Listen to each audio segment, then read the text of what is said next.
Hi, welcome. It's very nice to meet you. I'm a huge fan of that show and yours, and I'm the one who said, please, I want whoever that is on the show because I. Oh my gosh! Well, I'm so thrilled to be here. It's such an honor to meet you. It's really Thank you. So let me understand this and help everyone understand this. Your character on the show is a non-binary, identifies non-binary. Yes. And you also identify that way. Yes. Explain what that means. So non-binary is a term used by some people, myself included, who experience their gender identity as falling somewhere outside of the boxes of man or woman. Okay. So you don't. And you prefer to be referred to as they or them? Mm-hmm. I use the singular they, them, their. That was such a good clip. Okay, so my assumption is that possibly ? This is who Asia reminds me of. So you're like, is this the same person?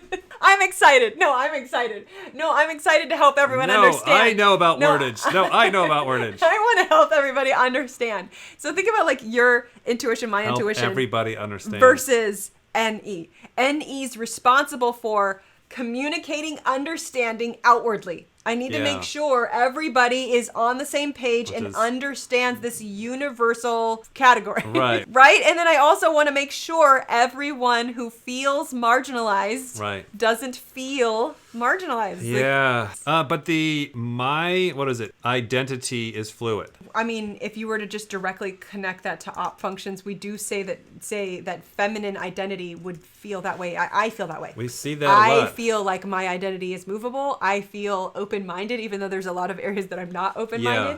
But like, I'm the movable.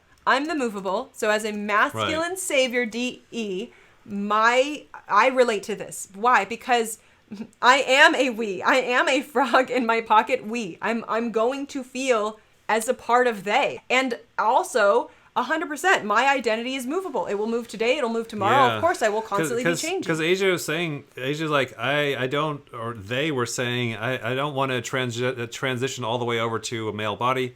Because I don't necessarily identify as male. I don't necessarily identify as female. Right. And it changes.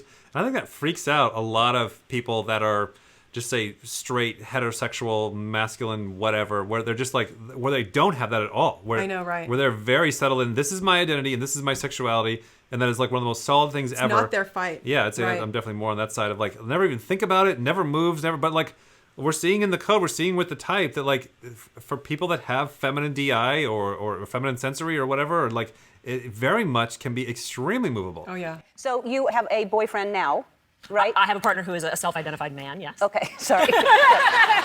But I can call him he. Yes. Okay. All right. It's really confusing, and I think people assume just because I'm gay, I understand all of this, and I don't. Totally. No, totally. I mean, I have identified as queer for a long time, and even to me, like I said, when I read the breakdown for Taylor and it said female non-binary, I had to look up those words myself. You know, because I was talking to the producer about how you like to be referred to as they, and I thought, well, it sounds like you're using incorrect language. If someone's saying, where are they, and weird. they go, they, I guess you could say they are in the kitchen instead. I was going to say they is in the kitchen. Right. But yeah, it just is a hard thing to get used to because we're used to Hard saying thing to she get and used he, to. and that's just, but we don't know about, and I just want to be respectful of and understanding it. Thank you. I mean, I appreciate that. And I think it's important, as you said, to understand that even for people who identify as gay or queer or in the community, it's a learning process for us too. So of course it's going to be a learning process for everyone as well. And I think for me, you know, if I'm misgendered by someone, if someone says she or he and it's unintentional, I can tell. You know, if it's coming from a place of love, I can tell. It's only when someone misgenders me on purpose that it becomes hurtful. A little bit of double-siding there. I can see what people are getting at. Right. I'm not going to burn you down on the people thing. I'll let that go. Yeah. As long as we're united on the discovery of this new information. So we're seeing a little bit of a lean towards